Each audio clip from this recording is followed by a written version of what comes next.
আলহামদুলিল্লাহ, আমি এখানে আপনাদের সামনে হাজির।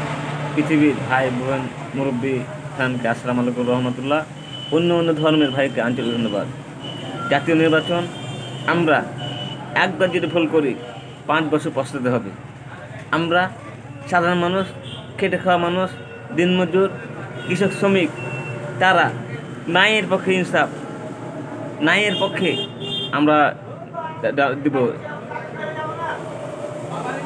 আমরা আমানত জমা দেব ইনসাফের পক্ষে, কোরআনের পক্ষে, ইসলামের পক্ষে, দিনের পক্ষে, আল্লাহ রাসূল যেভাবে চলতে পেরেছে সেই পক্ষে।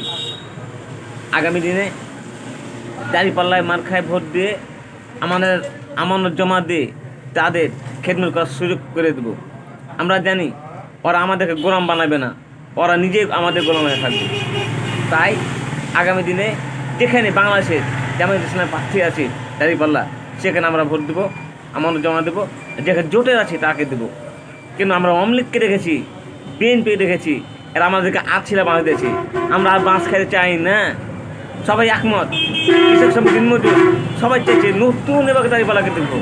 সবকে দেখেছি, ইনশাল্লাহ জামাতে বিজয় হবে, জনগণের এই দেশের মানুষের বিজয় হবে।